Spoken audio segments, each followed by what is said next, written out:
coming in for this very special brief by the Cabinet Police.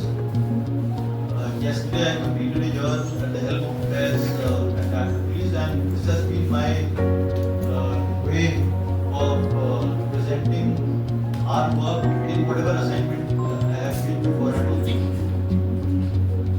After every year, I try to project the work that we've done, and it is a white paper. White paper means we have done some good things which will be presented, and there are some limitations also. There are some places where we need to improve also. That also will be presented in the PPT. So it is not that we are here to say, we did so much good work in this and that. It's a bare analysis of whatever we've done, be it good or be it bad. But this is an attempt to just be transparent to the public, because ultimately it is the public for whom we are working for. Whatever we've worked for in this past year, be it good or be it bad, this is some sort of our performance review that we will be presenting. Also ऐसा कुछ नहीं है कि मैं यहाँ पे हूँ तो मेरी वजह से ये है और हमने ये किया है वो किया है, इसलिए just let go of this idea कि because I am here to serve, we are going to have different officers presenting different parts of the presentation. जो भी इस एक साल में पिछले जुलाई से इस जुलाई में जो काम हुआ है, it is a testament to our teamwork. अच्छा काम हुआ है, बुरा काम हुआ है, जैसा भी है, we all stand together. I at the helm of affairs, my SDPO, my DYSP, my all OCs, and all other officers in different positions in the capital office.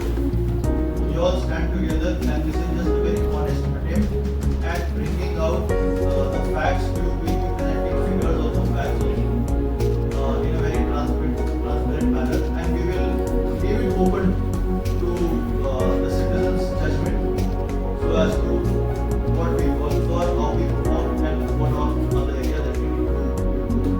पता चला हमें उसके लोकेशन के बारे में पता चला, और उसके बाद हमने एक special team under the leadership of SDPO Itanagar बनाई, और इस टीम ने मुजीबुर रहमान को ट्रेस किया आसाम से ट्रेस करने के बाद इसको ल्यूर किया ईटानगर में, और इसको अरेस्ट किया जुलान से।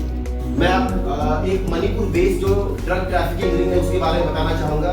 ईटानगर पुलिस को ये पता चला कि ईटानगर में मणिपुर से भी ड्रग्स आ रहा है। उन्होंने जो मणिपुर बेस्ड सप्लायर है उसे इंट्रैप किया। मणिपुर बेस्ड सप्लायर को इंट्रैप करने के बाद उसको अरेस्ट करके करीबन 350 ग्राम्स अराउंड 350 ग्राम्स हेरोइन उसके पोजीशन से सीज किया, उसको अरेस्ट किया। ये जो 350 ग्राम हेरोइन है उसका मार्केट वैल्यू अराउंड 35 लाख। इससे मणिपुर बेस्ड जो ड्रग सिंडिकेट है उसको Itanagar police under the leadership of SDPO Itanagar and OCPS Itanagar were able to curb down. Now I'd like to bring your attention to the Dhemaji based syndicate drug syndicate है जिसको Itanagar police ने break down किया था। हमें पता चला कि नाहरलगुन के लिए कार्गो जा रहा है ड्रग्स लेके। Itanagar police under leadership of SDPO and OC उन्होंने उस कार्गो को इंटरसेप्ट किया और करीबन 120 ग्राम हेरोइन उसके पोजीशन से सीज किया, उस आदमी को अरेस्ट किया। आपका ध्यान होलोंगी सिंडिकेट की तरफ लाना चाहता हूँ। हम सबको ये ओपन सीक्रेट है कि ईटानगर में जो ड्रग्स आता है उसका काफी हिस्सा होलोंगी से भी आता है। तो होलोंगी बेस्ड जो ड्रग सप्लायर था उसको जिनको ओसी ने आइडेंटिफाई किया, और जिनको ओसी की टीम ने उस सप्लायर को अरेस्ट किया, उनके पोजीशन से करीबन 150 gram around 15 lakh worth of heroin seize किया। एक और केस है जो काफी इंटरेस्टिंग केस है, चीटिंग केस था, 2 करोड़ की चीटिंग केस। चिंपू बेस्ड एक बिजनेसमैन को गुवाहाटी बेस्ड एक गैंग ने टेंडर देने के बहाने उनसे पैसे ले लिए। अब करीबन 2 करोड़ रुपए उनसे ले लिए और उनसे 1 करोड़ लेके वो भाग गए। जब चिंपू ओसी इंस्पेक्टर नीरज निशान की टीम को पता चला कि ये एक्यूज भागा हुआ है, उन्होंने इस एक्यूज को फॉलो किया, आसाम से इसका अरेस्ट किया और अराउंड 92 लाख रिकवर कराया। अभी ये केस अंडर ट्रायल और बाकी पैसे भी रिकवर होने के प्रोसेस में। अब मैं आपका ध्यान लाना चाहता हूँ जो मर्डर केस है। आप लोगों को अगर याद हो तो विवेक विहार एरिया में एक मर्डर हुआ था, जिसमें एक मिठाई दुकान में काम करने वाले आदमी ने अपने कलीग को मार के डंप करके वो बंगाल भाग गया था। जब हमें ये पता चला, हमने उसे वेस्ट बंगाल में जाके फॉलो किया, उस आदमी को अरेस्ट किया है और हम आज ये इंश्योर कर रहे हैं सिर्फ उसका अरेस्ट नहीं कि हम उसका कन्विक्शन भी इंश्योर कराएंगे।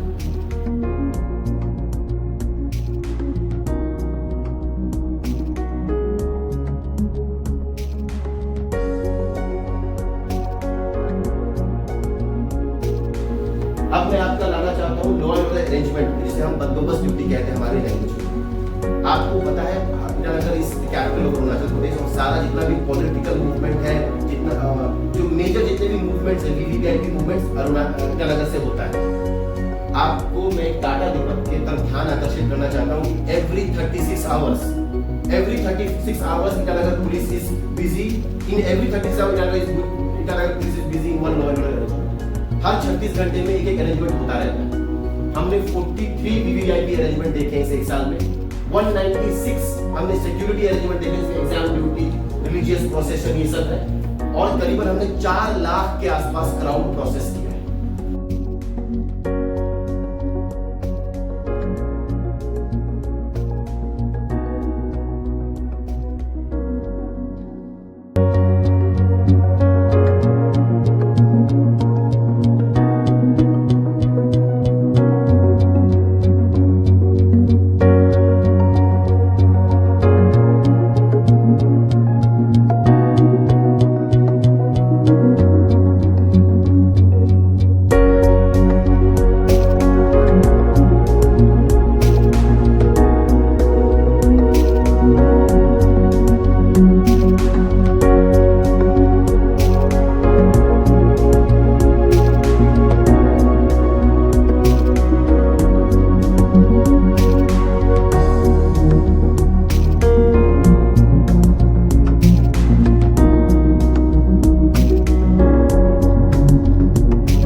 खोया पाया अभियान में जो सबसे इम्पोर्टेंट बात है वो ये है कि हमारे सिटीजन्स कई बार नहीं चाहते कि केसेस रजिस्टर हो, क्योंकि उनको लगता है कि अगर फ़ोन चोरी में केसेस रजिस्टर होंगे तो उनको कोर्ट प्रोसेस फॉलो करना पड़ेगा।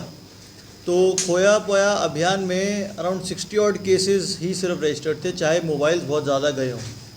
लेकिन हम खोया पाया अभियान के तहत इस पे फोकस नहीं करते कि वो अपना केस रजिस्टर करा रहे हैं नहीं करा रहे हैं। अगर वो नहीं भी कराना चाहते तो भी कोई प्रॉब्लम नहीं है, तो भी हम चाहे केस रजिस्टर करें चाहे ना करें, हमारी जो कोशिश रहती है, जो प्रोसेस रहता है वो सेम ही रहता है उनके फ़ोन्स को रिकवर करने का।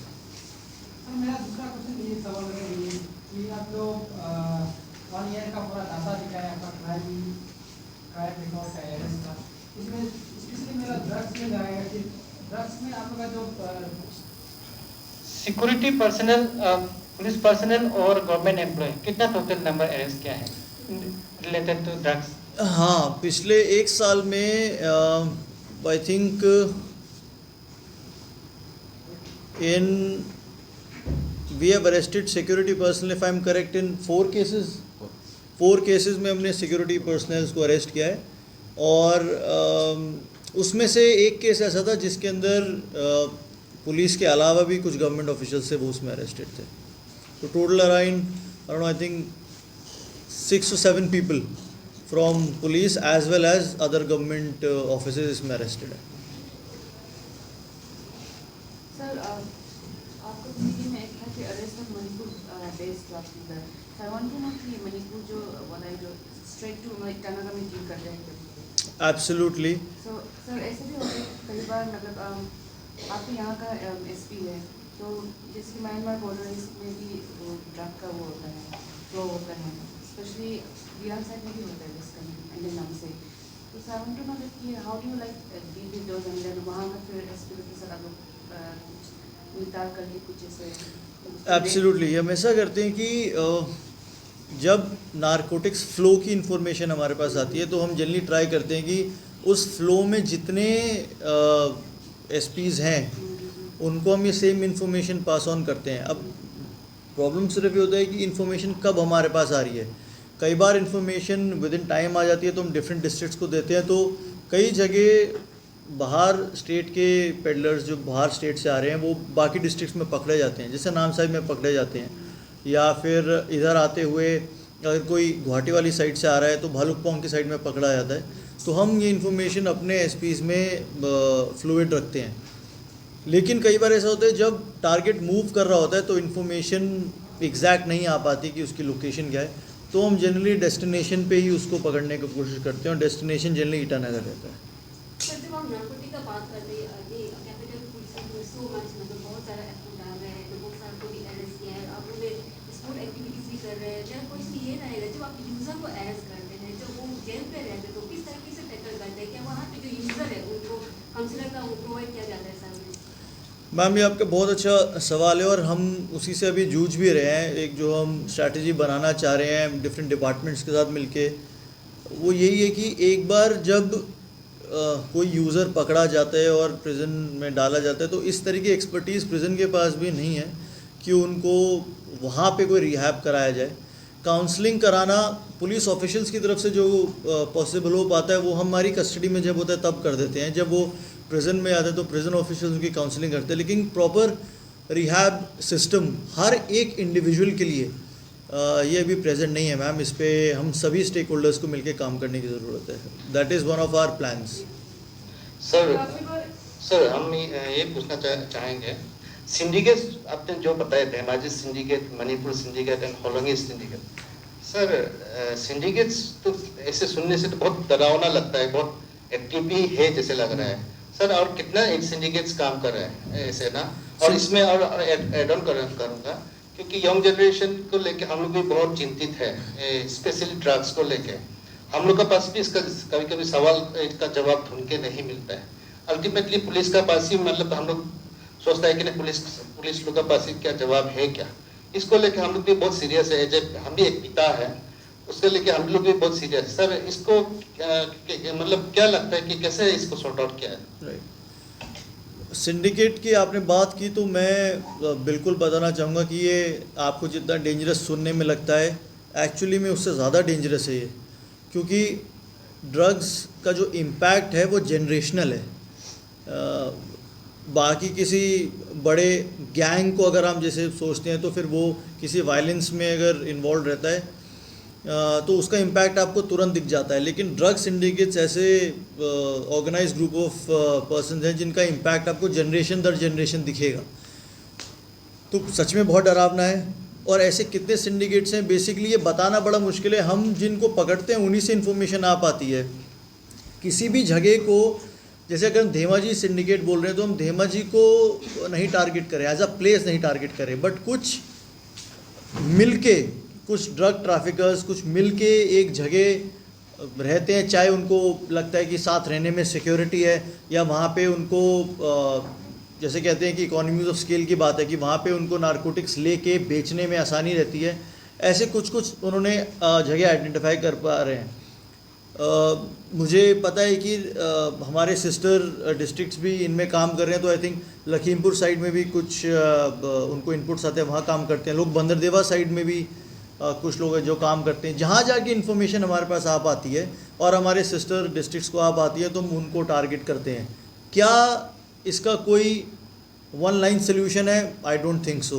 ये एक कंटिन्यूस फाइट है और ये इसलिए भी ज़्यादा है क्योंकि अवेलेबिलिटी जो ड्रग्स की है वो बहुत ज़्यादा है। आप कभी ओपन मार्केट में, आप खुद जैसे फादर हैं आप बता रहे हैं, आप खुद ओपन मार्केट में जाके देखिए तो अवेलेबिलिटी नारकोटिक्स की बहुत ज़्यादा है, छोटी छोटी क्वांटिटीज़ में ज़्यादा है। और ईटानगर में जो ट्रेंड जो चेंज हुआ है वो मैं आपको ये बता सकता हूँ। कंसर्टेड एक्शन के बाद अब ये हो रहा है कि पहले हमारे यहाँ पे बड़े पेडलर्स प्रेजेंट थे ईटानगर में। मैं ये नहीं कह रहा कि वो बिल्कुल ख़त्म हो गए, बिल्कुल नहीं कह रहा, लेकिन मैं कह रहा हूँ कि कंसर्टेड एक्शन से बड़े पेडलर्स ने अपना एरिया शिफ्ट कर लिया है। हो सकता है किसी सिस्टर डिस्ट्रिक्ट में चले गए हैं हमारी स्टेट के, या अक्रॉस स्टेट असम है वहाँ पे शिफ्ट हो गए हो, लेकिन बड़े पेडलर्स ने अपना एरिया शिफ्ट कर लिया ताकि हम जो शुरू में जो कैचेस कर रहे थे वो बड़े बड़े पेडलर्स कर रहे थे, अब हम धीरे धीरे यूज़र्स पे आ रहे हैं।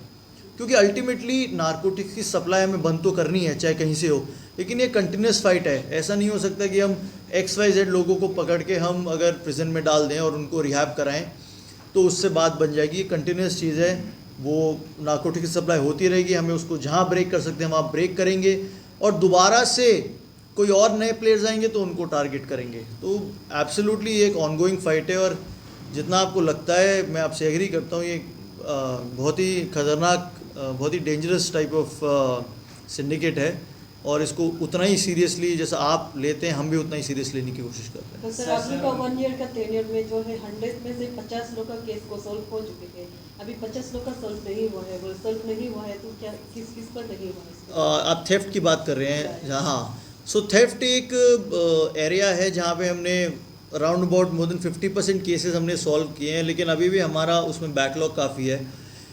हम जो इसमें कोशिश कर रहे हैं वो ये कर रहे हैं कि हमने एक हफ्ते पहले ही एक एंटी थेफ्ट स्क्वाड बनाया है STPO साहब के अंडर, SDPO ईटानगर साहब के अंडर। वो क्या फोकस कर रहा है, वो बेसिकली अब मूवमेंट्स पे फोकस कर रहा है कि कौन से ऐसे लोग हैं। हमने लोग भी पकड़े हैं, वो भी हमने एनालाइज़ किए हैं कि बहुत सारी फ्लोटिंग पॉपुलेशन है ईटानगर में, आपको पता ही है। तो जो लोग ईटानगर में परमानेंटली नहीं भी रहते हैं, अक्रॉस बॉर्डर भी रहते हैं, वो चोरी करके ले जाते हैं। अभी चिंपू में भी एक केस हुआ जिसके अंदर हमने कुछ लोग गुवाहाटी से पकड़े, जिसके अंदर असम बेस्ड एक ग्रुप था, वो यहाँ से चोरी करके ले जाके बाहर दूसरी स्टेट में जाके उन चोरी के सामानों को बेचा करता था। तो इन्फॉर्मेशन जो हमारे पास अब आ रही है वो इस तरीके से आ रही है कि अब हम एक तो लोगों की मूवमेंट्स पे थोड़ा फोकस करें, प्लस जहाँ पे वो ऐसे जगह जहाँ पे चोरी के सामान को बेचा जाता है, रिसीवर्स जिनको कहते हैं, उन पे हम फोकस कर रहे हैं। एक तीसरा जो अटेम्प्ट है हमारा वो है जो हम पब्लिक आउटरीच जो हम संवाद करके एक हमारा इनिशिएटिव है, चिंपू पुलिस को लीड कर रहा है, बेसिकली कम्युनिटी आउटरीच और टॉक का। उसमें हम ये बात कर रहे हैं कि जो हमारे सिटीजन्स हैं वो अपने अपने कैमरास लगाएं। हमारे यहाँ जो NH415 है उससे अक्रॉस स्मार्ट सिटी के कैमरास लगे हुए हैं, तो वहाँ के इश्यूज़ फिर भी हमारे कंट्रोल में रहते हैं। लेकिन जितने भी हम इंटीरियर सिटी में जाते हैं कहीं भी हमें कैमरास नहीं मिलते हैं। तो लोगों को एक ये डर ज़रूर रहता है कि अगर कैमरा लगाएंगे तो कुछ इंसिडेंट होगा तो पुलिस आएगी उनका DVR लेके चली जाएगी, इस तरह के इशू रहते हैं। हम पब्लिक आउटरीच में ये समझाना चाह रहे हैं कि हमें आपकी DVR की ज़रूरत नहीं है। हम आपसे पेन ड्राइव में वो फुटेज ले लेंगे, उसका एक कॉपी ले लेंगे and we will try to analyse that footage and see who all are the accused and who all are involved। अगर हमें उनके चेहरे भी नहीं मिल पाए तो कम से कम हमें उनका गेट स्ट्रक्चर मिल जाएगा। कई सारी चीज़ें हैं जो हम इन्फॉर्मर्स को बता सकते हैं तो वो आइडेंटिफाई कर सकते हैं, चेहरा नहीं भी हो। तो एक ये है कि हमारे पास चोरी के केसेस में एग्जैक्ट फुटेजेस हमारे पास नहीं आ पा रही है। लोकल इन्फॉर्मेशन तो थोड़ी बहुत आती है जिसकी वजह से ही बाकी केसेस खुले हैं। लेकिन ये भी हम लोगों से रिक्वेस्ट करें कि अगर इस वाले फील्ड में अगर वो थोड़ा सा अपनी सेफ्टी के लिए ही अगर वो अपने घर पे ही अगर कैमरास लगाएं फोकसिंग इनवर्ड्स और आउटवर्ड्स तो हमें काफ़ी इसमें मदद मिलेगी। तो सर ये काफ़ी इंटरेस्टिंग है जो आप लोग का जो पुलिस स्टेशन को लाइब्रेरी बना रहा है, जहाँ पर जो child friendly and public friendly क्यों बनाना चाहते हैं इसके ऊपर में, इट्स वेरी गुड इंटरेस्टिंग है अभी के लिए, ये अरुणाचल के लिए भी और ये कैपिटल के लिए भी काफ़ी नया है इसका। बेसिकली मैम इस महीने के आखिर में हमारा प्लान है, उसको कंस्ट्रक्शन कंप्लीट हो जाएगा तो और जिस आइडिया से हम चाहते हैं उसको प्रेजेंट करना अगर वो हो पाएगा तो broadly by the end of this month will try to inaugurate it. Concept ma'am ये है कि हमने पिछले कुछ महीनों से एक नीड हमें लग रही है कि victims of sexual abuse, child victims of sexual abuse जब हमारे पास आते हैं तो एक बार हमारे पास आते हैं तो हम उनकी काउंसलिंग करते हैं, बात करते हैं। सिस्टर एजेंसीज़ हमारी हैं, CWC से भी, ओजू से भी लोग आते हैं, बात करते हैं उनसे। बट एक सस्टेन्ड इंटरैक्शन उनके साथ करना बहुत मुश्किल होता है क्योंकि बच्चे हमारे पास बहुत थोड़े टाइम के लिए रहते हैं, आए और उसके बाद वो किसी ना किसी, जैसे ओजू मिशन ही हमारे पास, किसी ना किसी सेफ होम में या रिहैब होम में चले जाते हैं। हमारा आइडिया ये है मैम कि एक बार बच्चे हमारे पास आए फिर वो कहीं और चले गए, उसके बाद वो वहाँ भी परमानेंटली नहीं रहते, तो उनको एक ऐसा सेफ स्पेस मिले जहाँ पे वो आके कभी भी आ सकें, बैठ सकें, लाइब्रेरी है, पढ़ सकें, कंप्यूटर्स विल बी पुटिंग कुछ they want to learn something है, वो एक ऑडियो विजुअल स्क्रीन भी रखेंगे, कुछ उनको देखना है, कुछ एजुकेशन से रिलेटेड उनको हेल्प चाहिए, या if they want just friends जिसमें वो आए और बात कर सकें और एक सेफ स्पेस में एक दूसरे के एक्सपीरियंसेस शेयर कर सकें। ये एक नीड है जो हमें कुछ महीनों से काफ़ी लग रही है और उसके तहत ही हम library cum study centre cum एक trauma, how to deal with trauma, इस तरीके को एक सेंटर हम विजुलाइज कर रहे हैं। तो by the end of this month I think उसका विजुलाइजेशन खत्म हो जाना चाहिए, then will present it to you. Sir मेरा सवाल साइबर क्राइम को लेके है, जो आपकी टीम ने जो एक साल के अंदर में काफ़ी काम कर रहे हैं, ये हम देख पा रहे हैं। और मेरा ये सवाल ये है कि आजकल साइबर क्राइम में काफ़ी सारे फ्रॉडर्स है जो किसी ऐप को ले, ऐप के चलते भी किसी को फ्रॉड करते हैं रिलेटेड टू मनी। तो हमने काफ़ी कुछ दिन पहले भी मेरा एक कज़न का हम लोग शायद साइबर क्राइम में हम किया था, तो उधर भी शायद केस आगे नहीं जा पाए। तो अभी जिसके कुछ फ्रॉड बनाते हैं मनी रिलेटेड कुछ ऐप के चलते भी, तो लोगों का, पब्लिक को किस इस साइबर क्राइम का हेल्प आप किससे अवेयरनेस आप देंगे और लोग इस साइबर क्राइम का किससे फ़ायदा उठाएं? साइबर क्राइम की अवेयरनेस के लिए हम टाइम टू टाइम, आपको बताइए साहब, हम अवेयरनेस कैंपेन चलाते रहते हैं। हमारा खुद का भी एक, जैसे प्रेजेंटेशन में भी था, हमने खुद एक साइबर सिक्योरिटी गाइडेंस हैंडबुक निकाला है। तो देखिए, जो साइबर सिक्योरिटी के जो आइडियल्स हैं वो सेम ही रहेंगे। आप अपना प्रिवेसी कंसर्न्स को अपने दिमाग में रखिए, अपना जो आपके पर्सनल क्रेडेंशियल्स हैं वो किसी के कहने पे भी किसी को शेयर मत कीजिए। और अगर आपकी कोई स्पेसिफिक कंप्लेंट है किसी ऐप को लेके या किसी, अभी मेरे पास एक किसी पॉन्जी स्कीम का भी कुछ एक इन्फॉर्मेशन आया है, तो आप अगर, मेरे ख्याल से आप साइबर पुलिस स्टेशन गए होंगे आपके फ्रेंड, अगर वहाँ पे गए और आपका केस सॉर्ट आउट हो गया तो वेल एंड गुड, क्योंकि वो हमारा सबसे, मतलब वो एक पुलिस स्टेशन है जो यूनिकली सिर्फ साइबर क्राइम के लिए बना हुआ है। तो अगर आप वहाँ गए और आपका इशू सॉर्ट आउट हो गया, so that's well and good. अगर नहीं होता, किसी तरह का कुछ गाइडेंस है, तो वी आर ओपन, आप आ सकते हैं, हमसे भी पूछ सकते हैं, will be able to guide you कि इसमें what all things are to be done. But ultimately what I have seen is that अगर हम अपने क्रेडेंशियल्स को सेफ रखें, पब्लिक सिस्टम से लॉगिन ना करें, अपने फ़ोन पे भी अगर हम किसी ऐप में लॉगिन करते हैं तो काम हो जाए तो उससे लॉग आउट करते हैं, बहुत सिंपल चीज़ें हैं। अगर हम ये सब भी करेंगे तो काफ़ी हद तक will be able to contain cyber frauds. Obviously जिस तरीके की सोशल इंजीनियरिंग आजकल चल रही है, बीच में कोई ना कोई लूपहोल हो गई, हो सकता है फिर भी किसी के साथ फ्रॉड हो जाए, लेकिन to a large extent we will be able to contain it. Sir, during the PPT and like in your social media accounts also, I have been noticing कि like आप लोग कोई accused का चेहरा को blur करते हैं पर किसी का नहीं करते. Why so like? मैम वो लीगल एक मैंडेट है कि जिन अक्यूज्ड का हमें टेस्ट आइडेंटिफिकेशन परेड कराना है, टीआईपी कराना है, तो उनका हम चेहरा नहीं दिखाते, उनकी आइडेंटिटी भी नहीं बताते हैं. लेकिन जिनका नहीं हमें कराना है उनके हम आइडेंटिटी रिवील कर देते हैं. In ICR area, there are lots of bars are like बहुत सारा अभी bars क्या बोलते हैं? Without license. हाँ, non-licensed bar बहुत सारा they are running bar without license. So is Capital Police taking any initiatives on bar licences अगर बार्स ऑपरेट करें विदाउट लाइसेंसेस के, तो we have very limited control over them. Will be very clear. हम ज़्यादा से ज़्यादा because the licensing power is not with us. अगर हम किसी को कोई बार हमें मिलता है जिसके पास लाइसेंस नहीं है, all we can do is we can make a report, send it to the authorities, be it the district magistracy और the excise department, and they have to now take strict action over closing of these bars. या तो उनको बुलाएं और उनसे explanation पूछें, जो भी, but action taken part is not, the power is not with us. We can go there, we can see अगर ऐसे, and we can make a report. Hotels पे भी, even there was some hotels जो which violated in our trafficking case only, there were some hotels which violated some of the provisions. उनके against में हमने report बना के भेजी थी. मैं मीडिया में ही पढ़ रहा था, आई थिंक कि हमने रिपोर्ट भेजी, उसके एक हफ्ते बाद तक शायद वो होटल चल रहा था. I think I read somebody's report, I think from I forgot news 5 में भी मैंने एक रिपोर्ट पढ़ा था, वो एक हफ्ते बाद भी चल रहा था. तो हम रिपोर्ट भेज सकते हैं, but then you'll have to ask the agency which is directly involved in taking action against these violators कि क्या action ले रहे हैं उस पर. And sir, you have mentioned that कि बहुत सारा cases you have solved in over the period, like बहुत सारा. तो obvious बात है कि it happened because of your sources, like reliable sources and all. So do you provide any protection or like security to your sources? हमारा M ये रहता है मैम कि जितना हमने एक साल में जो ट्राई किया वो ये किया कि कम्युनिटी से हम इस तरीके का रिलेशनशिप बना पाएँ कि इन्फॉर्मेशन हमारे पास फ्री फ्लो से आते रहे. एक्चुअली ये कहने वाली बात नहीं है, बट आइडेंटिटी क्योंकि मैं रिवील नहीं कर सकता लोगों की, लेकिन इतने सारे लोग हैं जो अब सो मोटो आ रहे हैं और इन्फॉर्मेशन हमें प्रोवाइड कर रहे हैं. जो हम ये कर सकते हैं वो प्रोटेक्शन के लिए उनकी वो सिर्फ ये है, और सबसे इम्पोर्टेंट कि हम उनकी आइडेंटिटी बहुत सीक्रेट रखते हैं.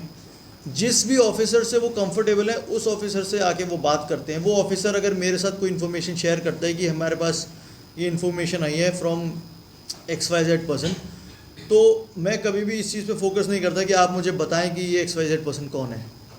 जिस ऑफिसर से वो इन्फॉर्मर जुड़ा हुआ है, जिससे उसका वेवलेंथ बना हुआ है, वो उसी से कांटेक्ट करता है, उसी को इन्फॉर्मेशन देता है, और वो इन्फॉर्मेशन वहीं ख़त्म हो जाती है. उसके बाद informer gets out of the picture, and then we ourselves through our own resources we develop that information and we work on it. Sir, I have one question. Amidst the NDPS cases and IPC section 302 erst one, Right. and then like amidst this we have forgotten about the national security. So as far as the national security is concerned, you know, the couple of times XYZ, just like VIP, they visit Arunachal Pradesh, right? So I have like observed someone from your police department. That's meant to be kept confidential. He was the, I mean, special security for that XYZ, and he took a picture just near the tail number, जो chopper का tail number होता है. Okay. And this is very like, you know, a matter of concern, because you're not supposed to take a picture near the tail number, right? Right. Being a police personnel, so I wouldn't take his name, but I have made an observation. So Right. how would you take care of it? Because it comes to the secret agent from every side, right? Right. So ऐसा होने से तो वो police department, वो police personnel भी custody में जाएगा. So like how will you handle handle that as far as the national security is concerned? No, ma'am, we are very serious about taking the visits and security of our high dignitaries, whoever come. But sir, that officer he took picture just near the tail number. Right, I'm not aware of this particular incident, ma'am. लेकिन अगर ऐसा incident हुआ है और if that is reported to me with evidence और वो जो आदमी है, then we'll take it very strictly because this is a clear violation of our security policy. In fact, if you have raised this is a very good point. तो we generally brief all our police personnel. कल से assembly session भी शुरू है, तो आज हमारा उसका भी briefing था. So we generally brief all our police personnel regarding the do's and don'ts whenever they are near a high dignitary. अगर किसी ने violate किया, so we'll take it very strictly, ma'am. And so, sir, one more question. To what extent is the police department coordinating with the NCB, that is Narcotic Control Bureau? We have very good coordination with NCB, ma'am. NCB Guwahati में एक unit है और even Itanagar में भी उनका एक setup है. एक परमानेंट सेटअप तो अभी उनका नहीं बना है, उनको स्पेस एक दी जा रही है, बट उनका एक ऑफिसर है, he comes and goes in Itanagar. We have direct contact with him. What NCB does is that NCB आजकल it works more, at least from what we see, NCB का ज़्यादा कोऑर्डिनेशन उन डिस्ट्रिक्ट्स के साथ है जहाँ पे ओपीएम या कैनबिस कल्टिवेशन है. तो जनरली डिस्ट्रक्शन ऑफ ओपीएम और कैनबिस पे थोड़ा ज़्यादा फोकस कर रहे हैं. और हमारा जो NCB के साथ जो इंटरेक्शन रहता है कैपिटल पुलिस का, वो बेसिकली रहता है ड्रग डिटेक्शन किट्स को लेके. तो NCB से हम डायरेक्टली किट्स मंगवाते हैं जो ऑन स्पॉट किसी भी नारकोटिक्स सब्सटेंस को टेस्ट कर सकते हैं कि वो उसकी क्या प्योरिटी है या वो किस नेचर का नारकोटिक्स है. तो उसमें हमारा ज़्यादा